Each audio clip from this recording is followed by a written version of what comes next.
میں سب سے کمزور وہ شخص ہوتا ہے جس کے یقین میں کمزوری ہوتی ہے، اور دنیا میں سب سے بڑا قیدی وہ ہوتا ہے جو اپنے ضمیر کا قیدی ہوتا ہے۔ یقین جب لوگوں کے کمزور ہو جاتے ہیں پھر ان میں قوت فیصلہ ختم ہو جاتی ہے، پھر انسان اس کے لیے مشکل ہو جاتا ہے سمت کا تعین کرنا کہ میں نے جانا کدھر ہے، میری منزل کیا ہے، دراصل میں کون ہوں، میں یہ جو صبح سے شام تک سفر کر رہا ہوں تو میں کس لیے کر رہا ہوں، اس بیچارے کو خود نہیں پتہ ہوتا۔ یقین ایک ایسی دولت کا نام ہے جو سب سے پہلا فائدہ انسان کا یہ کرتی ہے کہ اس کے دل کو سکون عطا کرتی ہے۔ میری باتوں کی سمجھ آ رہی ہے آپ حضرات؟ اور یقین جو ہوتا ہے وہ اس کے لیے چلنا آسان کر دیتا ہے۔ تمام نبیوں کی قومیں بڑی بڑی سخت ہوئیں، حضرت ہود علیہ السلام کی قوم بڑی سخت قوم تھی۔ یہ جو سخت لوگ ہوتے ہیں نا، یہ بلیک میل کر لیتے ہیں، کبھی ڈرا کے، کبھی دھمکا کے، کبھی دبا کے۔ پریشر ہوتا ہے نا، ہمارے دور میں وزیروں کا بڑا پریشر ہے، کئی جگہ پہ پیروں کا بڑا پریشر ہے، تو ڈرتے ہیں لوگ، سہمے ہوئے ہوتے ہیں، مشکلات ہوتی ہیں، ڈرا لیتے ہیں۔ حضرت سیدنا ہود علیہ السلام کی قوم کے سرداروں نے آ کے کہا کہ ہود تو یہ کام چھوڑ دے، ورنہ ہم تیرے ساتھ بڑا سخت رویہ اختیار کریں گے۔ تو حضرت ہود نے ایسا فکرہ کہا کہ اللہ کو اتنا پسند آیا کہ قرآن مجید میں بیان فرما دیا۔ پتہ ہے کیا کہا حضرت ہود علیہ السلام نے؟ سخت قوم تھی، فرمانے لگے فقیدونی جمیعا، اگر میرا برا کرنے آنا ہے تو اکیلے اکیلے نہ ہو، سارے مل کے آؤ، میں دیکھ لوں گا تمہیں، اور ثم لا تنظرون، پھر مجھے کوئی مہلت بھی نہ دینا، مجھے کوئی گنجائش نہ دینا، میں کھڑا ہوں میدان میں، آؤ۔ یہاں تو ہمارے لوگ سہمے ہوئے ہیں، ڈرے ہوئے ہیں، فیصلہ نہیں کر پا رہے۔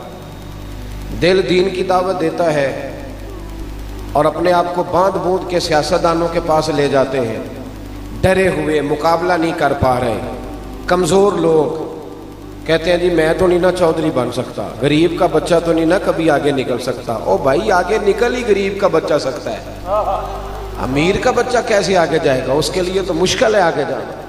تو ہمت پیدا کر۔ کسی شاعر نے کہا تھا حالات کے سہمے ہوئے لوگوں کو بتا دو حالات بدل جاتے ہیں، ایک جیسے نہیں رہتے۔ اپنے اندر استقامت، یقین کی دولت، ہمت۔ میرے رسول پاک صلی اللہ تعالیٰ علیہ وسلم نے یقین کی دولت دی صحابہ کو، یقین کی دولت۔ خود محبوب پاک صلی اللہ تعالیٰ علیہ وسلم تو جب بھی کسی نے دیکھا حضور کو یقین کے مینارے پر پورا، معیار پر پورا اترتے ہوئے دیکھا۔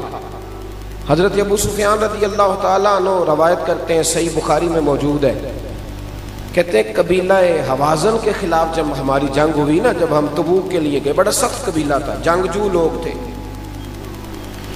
ان کا لڑائی کرنے کا اسٹائل یہ تھا کہ یہ اپنے تیر اندازوں کو مختلف پہاڑوں کے چوٹیوں پہ بٹھاتے تھے، اور پھر کہتے تھے کہ ایک تیر انداز تیر مارے گا، باقی توجہ کریں گے کہ اس نے تیر کہاں مارا ہے، وہ چھپ کے بیٹھے۔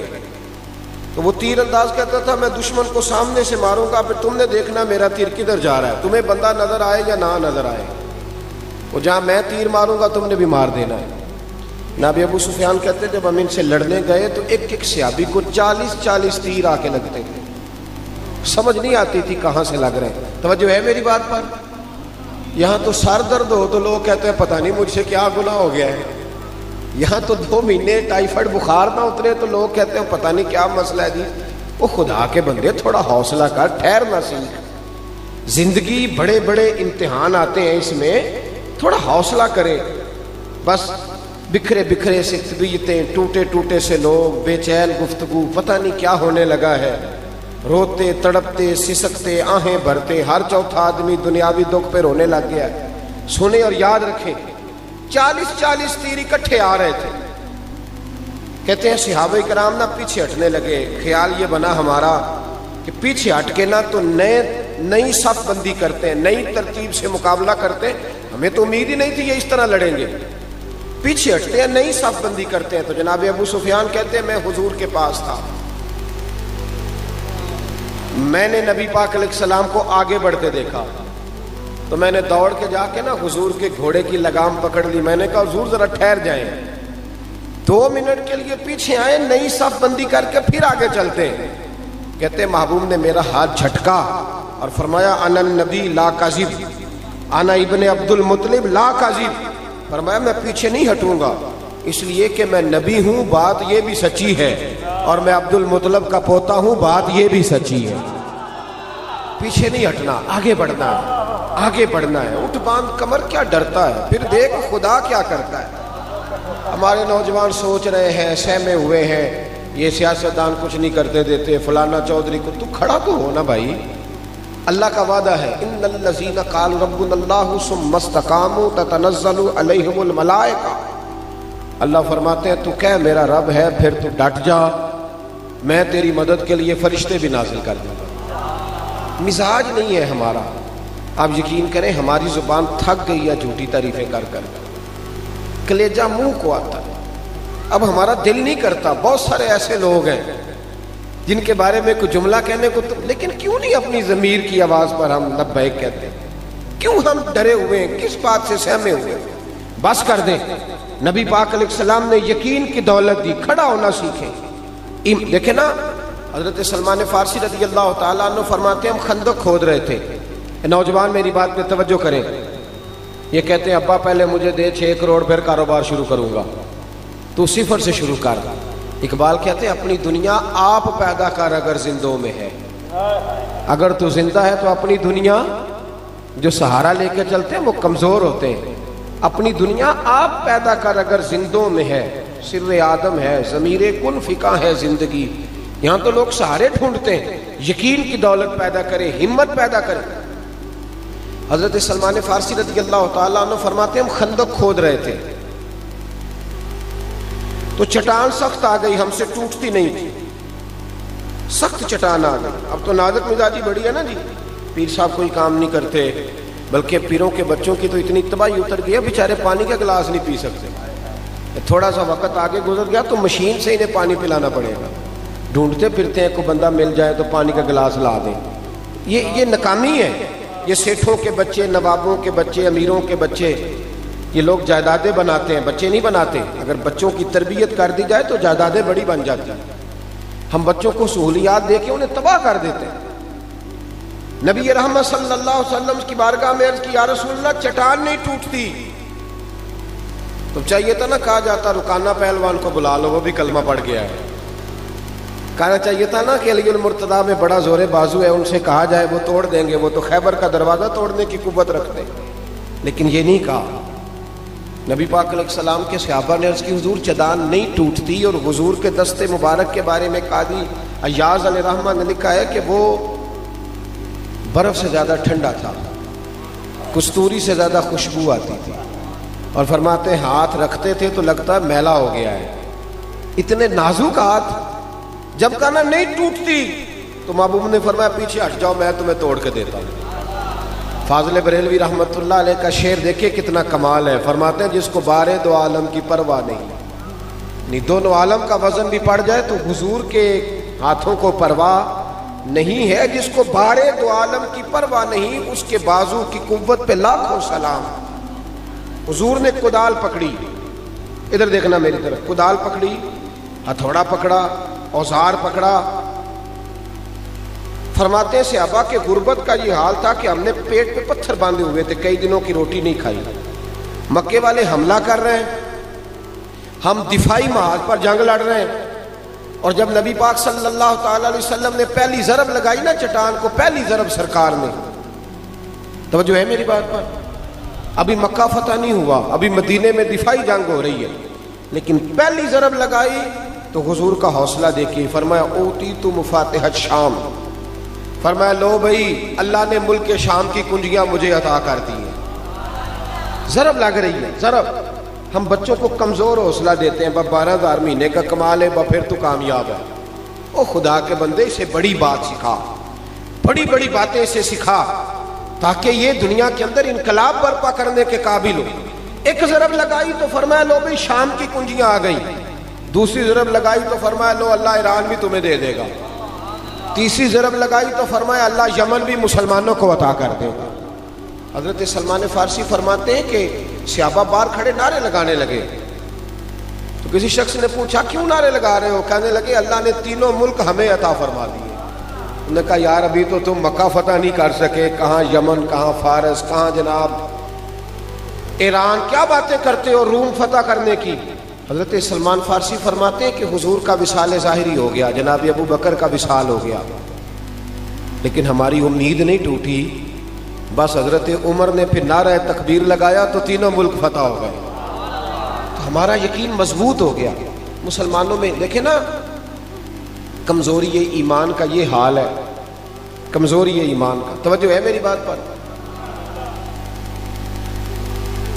حکومت اگر اعلان کر دینا کہ سارے درخواستیں جمع کراؤ تمہیں نوکریاں مل رہی ہیں، تو سیٹیں ہوتی ہیں 400 اور درخواست ہوتی ہے 4 لاکھ، اب ملنی کتنی ہے جی؟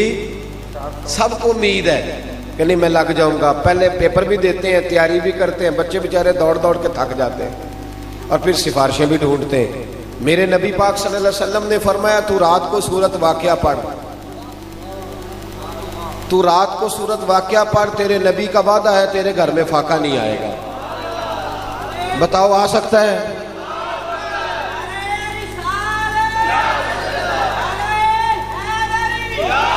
امام خازن نے اس حدیث کی شرح میں لکھا ہے، امام خازن کہتے ہیں کہ حضرت امیر المومنین سیدنا عثمان غنی رضی اللہ تعالیٰ عنہ کا زمانہ تھا، تو جناب عبداللہ ابن مسعود بیمار ہو گئے، شدید بیمار، ان کی بیٹیاں زیادہ تھیں، تو جناب عثمان غنی تیمارداری کرنے گئے گھر میں۔ توجہ ہے میری بات پر؟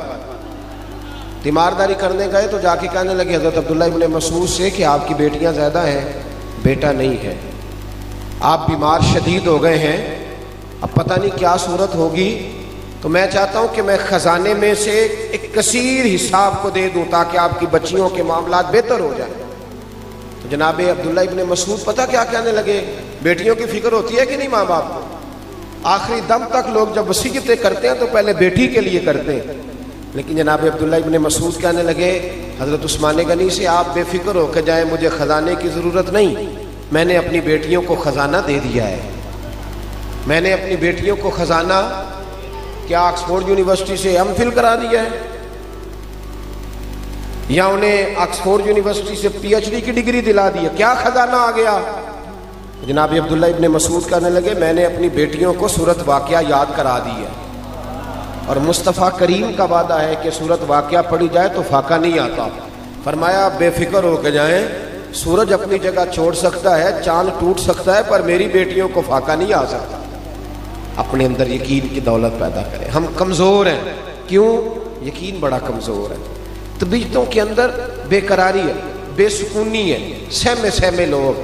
اب تو ایک بیماری بڑی تیزی سے پھیل گئی ہے، وہ بیماری ہے ڈپریشن کی، ٹینشن کی، سارا کچھ ہونے کے باوجود لوگ پریشان ہیں، اس لیے یقین کی دولت ہی نہیں ہے، ایمان کی طاقت ہی نہیں ہے۔ حضرت ابو سلمہ رضی اللہ تعالی عنہ کی زوجہ حضرت ام سلمہ رضی اللہ تعالیٰ عنہ کہتی ہے میرے شوہر جب بھی مسجد سے کوئی چیز سن کے آتے تو مجھے آ کے سناتے۔ میری باتوں کی سمجھ تو آ رہی ہے نا آپ حضرات کو؟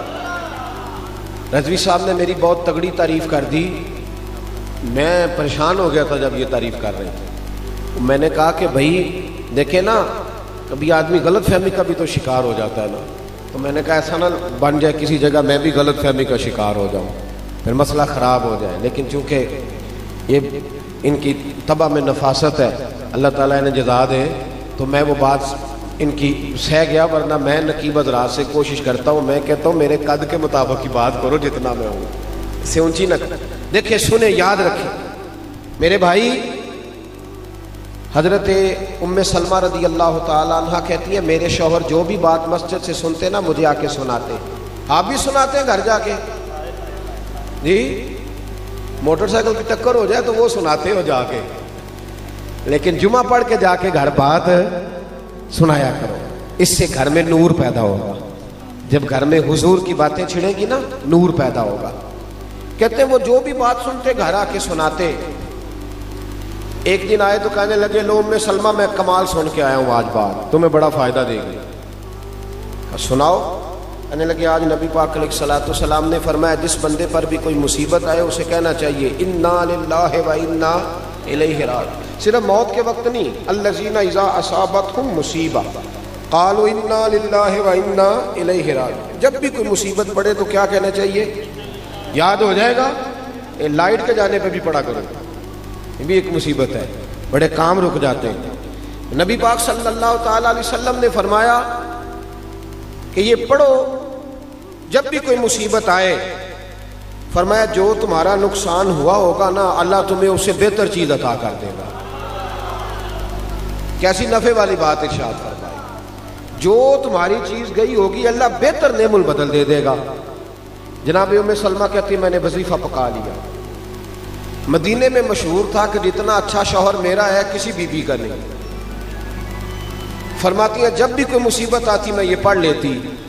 فرماتی ہیں لوگوں دیکھو میرا کیا حال ہوا، مجھ پر ایک مصیبت وہ آئی جس کا میں نے کبھی تصور بھی نہیں کیا تھا، میرے شوہر ہی انتقال کر گئے. میں نے پھر پڑھا انا للہ و انا الیہ راجعون. کہتی ہے میں نے پڑھ تو میں نے لیا، حضور کی بات پر یقین بھی کامل تھا، لیکن پھر میں سوچنے لگی کہ نہ میرا عمر کا وہ حصہ ہے، نہ میں خوبصورت ہوں، اس عمر میں کون مجھ سے نکاح کرے گا؟ اور سرکار نے فرمایا اللہ تمہیں بہتر چیز دے گا. ام سلمہ کہتی ہیں ادھر یقین بھی تھا، توجہ ہے نا میری بات پر، یقین بھی تھا اور پریشان بھی تھی کہ اب عمر نہیں اور پھر ابو سلمہ سے اچھا شوہر کیسے ملے گا. فرماتی ہیں میں اپنے مقدر پہ رشک کرنے لگی جب خود نبی پاک نے مجھے پیغام بھیجا کہ میں تیرے ساتھ نکاح کرنا چاہتا ہوں. حضور نے مجھے پیغام بھیج دیا. فرماتی ہیں میری آنکھوں میں آنسو آئے اور میں نے اپنے دل پہ نظر ڈالی. میں نے کہا ام سلمہ اپنا ایمان مضبوط رکھنا، مصطفیٰ کی باتوں پر، نبی پاک کی باتوں پر یقین کامل رکھنا. تو کہتی تھی ابو سلمہ سے اچھا شوہر نہیں مل سکتا، اللہ نے تجھے ساری کائنات سے اچھا شوہر عطا کر دیا. یقین کی جو دولت ہوتی ہے نا، یقین کی، یہ انسان کو مضبوط کر دیتی ہے، بندہ پہاڑ بن جاتا ہے. ہمارے اندر نا کمزوری یہ آئی ہے، سارا کوئی سنا کے ادھر دیکھے میری طرف، ایک بندہ مست ہے نعت سن رہا ہے، مست ہے، پوری مست ہو کے اس نے نعت خواں کی نعت سنی. میرے جیسے آدمی نے پوچھا یار آج تو بڑا کلام آیا، کہتے کلام تو چنگا پڑھیا پر روپیہ بھی 20,000 لیا ہے. تو میں کہ ہوں تو 20,000 والی گل بھول کیوں نہیں جانا؟ چھوڑ دے یار، تم اس کو چھوڑ دے کسی اور طرف. تو اچھا جی ہوں 50,000 لاکھ کی گل ہے. اچھا میرے معلومات ناقص ہے اس حوالے سے، کہندے ہوں نہیں 50,000 کی گل، ہوں تو کم دور نکل گیا ہے. اللہ تعالیٰ ہمیں سمجھنے کی توفیق عطا فرمائے، اللہ فضل کرے ہمارے حال کو.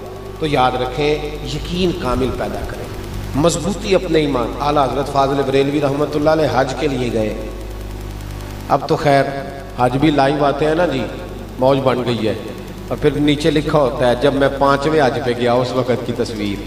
ہاں جی اب تو لائیو آتا ہے سارا کچھ. اعلیٰ حضرت حج کرنے گئے تو حج پر جب آپ پہنچے نا، کشتیوں کا سفر ہوتا تھا، بحری جہاز کا، بڑا مشکل ہوتا تھا حج. ہمارا تو حاجی ابھی بھی اے سی خراب ہو بس کا تو ناراض ہو جاتا ہے. وہاں کہنا تو سب پیسے نہیں لائے، یہ کیوں نہیں چلتا پیا اے سی میں. تو اعلیٰ حضرت فاضل بریلوی حج کے لیے جانے لگے تو بحری جہاز ہوتا تھا بہت بڑا. تو کئی دفعہ ہوائیں تیز چلتی تھی تو جانا ادھر ہوتا تھا تو حج ادھر، وہ جہاز ادھر چل پڑتا تھا. بڑے مشکل لوگ حج کے لیے جاتے تھے، وصیتیں لکھ کے جاتے تھے، کفن ساتھ رکھے ہوتے تھے کہ پتہ نہیں کیا بنے. فاضل بریلوی حج کے لیے گئے تو رستے میں نا طوفان آ گیا، تیز طوفان. اب کشتی ہچکولے کھانے لگی، کبھی ادھر جاتی ہے کبھی ادھر جاتی ہے. لوگ اعلیٰ حضرت کے پاس آئے، کہنے لگے مولانا دعا فرمائیں. آپ فرمانے لگے تم فکر نہ کرو، یہ جہاز ڈوبے گا نہیں، یہ منزل تک جائے گا. وہ کہنے لگے کرامت نہ سنائیں، دعا کرا دے. فرمانے لگے کرامت نہیں سنا رہا، بیٹھ جاؤ جا کے، یہ منزل تک جائے گا. ہم دعا کے لیے کہہ رہے ہیں، مولانا دعا ہی نہیں کرا رہے، کرامت سنا رہے ہیں. اب جب یہ نظر آتا ہے نا ہچکولے کھاتی کوئی چیز تو کلمہ بھی ذرا جلدی جاری ہو جاتا ہے، ورنہ تو کلمہ صرف کل شریف پہ جاری ہوتا ہے. جی میں نے کہا حاجی صاحب سے کہا تازہ حج کر کے آئے تو بیٹے کی شادی پہ ڈھول ڈمکا کیا. میں کیا حاجی صاحب جاندے ہیں تسی نعتاں پڑھائیاں سن تے اج تے جاندے ہیں تے ہن کی شروع ہویا جی. تو تھوڑا سا انہوں نے سخت رویہ اختیار کیا تو میں بھی سخت ہو گیا.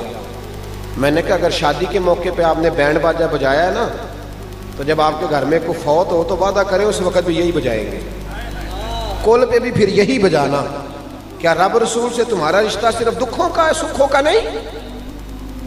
جب اللہ تمہارے گھر، اور میں تو کہا کرتا ہوں تیرے دیندار ہونے کا پتہ ہی تب چلے گا جب تیرے بیٹے کی شادی ہوگی۔ کل شریف پہ تو سارے نیک ہوتے ہیں، سارے وضو کر کے شمارے پڑھنے آ جاتے، جب آیا کل کا وقت تو پھر قرآن پاک کھول لیا، تسبیح نکال لی، اور جب بیٹے کی شادی ہوئی پھر کیا مطلب ہوا؟ حج بھی کیتی جاندے ہو تے لہو بھی پیتی جاندے ہو، کھو کے مال یتیماں دا تے بھیج مسیتی جاندے ہو، پھٹ دلاں دے سیندے نہیں تے ٹوپیاں سیتی جاندے ہو، نفس تے چھری پھیر دے نہیں تے دمبے کیتی جاندے ہو، فرض پلائی بیٹھے ہو تے نفلاں نیتی جاندے ہو، اور دسو تے سی بلے شاہ نو ایک ہی کیتی جاندے ہو۔ یہ کیا انداز تکلم ہو میرے بھائی، یاد رکھ۔ اچھا وہ جب ہچکولے کھانے لگا نا تو سب لا الہ الا اللہ لا الہ الا اللہ، اعلیٰ حضرت کی بارگاہ میں آئے، کہنے لگے مولانا دعا کرا دیں۔ فرمایا تمہیں کہا ہے نا کچھ دیر کا طوفان ہے، ٹل جائے گا۔ تھوڑی دیر گزری تو واقعی ٹل گیا، طوفان واقعی ٹل گیا۔ اب وہ سارے آہستہ آہستہ شرمندہ ہونے لگے کہ بابا تو کوئی صاحب کرامت ہی ہے، جیسے کہا تھا ویسے ہو۔ اب شرمندگی آہستہ آہستہ آہستہ آہستہ چند گھنٹے گزرے تو قدموں میں آنے لگے، کہنے لگے بابا جی ایک بات تو بتائیں، آپ کو کیسے پتا تھا طوفان ٹل جائے گا؟ تو میری طرح کا پیر ہوتا تو کہنا تو پہلا نہیں سی دس چھڑیا، میں میرے کو کرامت ہے۔ لیکن اعلیٰ حضرت پتہ کیا فرمانے لگے یہ میری کرامت نہیں، یہ میرا یقین کامل ہے۔ کہا حضور کیا مطلب؟ فرمانے لگے میرے نبی پاک نے سواری پر بیٹھنے کی دعا بتائی ہے، جب میں بیٹھا تھا تو میں نے دعا پڑھ لی تھی، حضور نے فرمایا پڑھ لیا کرو حادثہ نہیں ہوگا، تو چونکہ میں پڑھ چکا تھا، اب چاند تو ٹوٹ سکتا ہے، ستارے تو جھڑ سکتے ہیں، پر حادثہ نہیں ہو سکتا، اس لیے کہ میں وہ دعا پڑھ کے بیٹھا۔ صاحب یاد رکھیں، یہ جو کمزوری یہ ایمان ہے نا، اس کو دور کریں، استقامت کی دولت پیدا کریں۔ ہمارا سکون بھی مسجد میں، ہمارا اطمینان بھی نبی پاک کے قدموں میں۔ ایک بات مجھے سنانے کو کہا گیا، اب وہ بعض اوقات ایسے ہوتا ہے کہ باتیں دوستوں نے سنی، ذرا آنکھوں میں پڑتی ہیں، دوستوں نے سنی ہوتی ہے تو وہ کہہ دیتے ہیں۔ ایک بات میں عرض کر، حالانکہ یہ عنوان نہیں، بہرحال پھر بھی میں عرض کر دیتا ہوں، ایک بات میری یاد رکھنی ہے، آپ بہت سارے لوگ ماشاءاللہ تشریف لائے ہوئے ہیں، بہت سارے لوگ، اگر آپ لوگوں نے عشاء کی نماز نہیں نہ پڑھی تو پڑھ کے سوئیے گا، اور اگر آپ نے فجر بھی نہ پڑھی تو جو محفل نہیں نہ کراتے وہ ہمیں تانا دیں گے کہ تم بڑے عجیب لوگ ہو، تم نماز پڑھتے نہیں ہو اور محفلیں کراتے ہو۔ عشاء کی نماز پڑھ کے سوئیں، اور کم از کم صبح کی حد تک ایک دن تو ایسا ملے کہ آپ جس سے بولیں میٹھا ہی بولیں، تو تاکہ وہ بھی اگلی دفعہ محفل نعت پہ آ کے کہے نہیں یار یہ بندہ راتی محفل سن کے ہے، ساری دیہڑی تو صحیح لگی ہے نا۔ تو مہربانی کریں اپنی طبیعت یہاں سے کچھ لے کے جائیں، بڑا خرچہ کیا گیا، بڑا کچھ کیا گیا، تھوڑا بدلنے کی کوشش کریں۔ حضرت ابن جوزی علیہ رحمہ نے لکھا ہے، ایک بزرگ کہتے ہیں کہ مجھے نا مزدور کی ضرورت تھی، تو میں چلا گیا بغداد میں، چوک میں مزدور بیٹھے ہوتے تھے، مزدور بیچارے آج بھی چوکوں میں بیٹھے ہوئے ہیں، مزدور آج بھی، ہمیں کوئی ان کی یہ جس آدمی کے پاس کار آ جاتی ہے نا وہ ریڑھی والے کا مذاق اڑانے لگ جاتا ہے۔ میں ابھی آ رہا تھا، ایک ریڑھی والا اس نے سکریپ ریڑھی پہ رکھا ہوا تھا، تو میں نے بچوں سے کہا کہ اس کی طرف دیکھو، ادھر دیکھنا میری طرف۔ ابھی اس بیچارے کے سارا چہرہ بھی گریس سے سیاہی سے بھرا ہوا تھا، ہاتھ بھی پیر بھی۔ میں نے کہا اس کو نا 400 یا 500 روپیہ ملے گا یہ ریڑھی پہ سامان پہنچانے کا، جس کو 1,00,000 روپیہ ملے گا نا وہ بسم اللہ کر کے نہیں پکڑتا، اس کو جب ملنے تو کہنا بسم اللہ الرحمن الرحیم، چاہے بیچارے کو صحیح نہ آتی ہو۔ یہ جو مزدور پھر اس میں سے جب یہ 100 روپے کی روٹی کھاتا ہے نا، تو آپ یقین کریں جو 5 سٹار ہوٹل پہ کھانا کھاتے ہیں وہ اس طرح شکر ادا نہیں کرتے۔ پونے کو بھی اچار لگا ہوتا ہے، لیکن ایک روٹی کھا کے نا تو کہتا الحمدللہ مال کا تیرا شکر ہے۔ تو میں کہتا ہوں یہ مستی ہے، اس کو چڑھی ہوئی ہے، اور یہ اصلی شکر ادا کرتا ہے، دکھانے والا شکر نہیں، پیران لی رٹی رٹائی دعا نہیں، اللہ کار سلامت رہے تے موجاں لگیاں رہن تے برکتاں، پکی کیسٹ نہیں چلی ہوئی، بلکہ وہ یہ درد ہے، اصل یہ کیف ہے، اس کو سمجھیں۔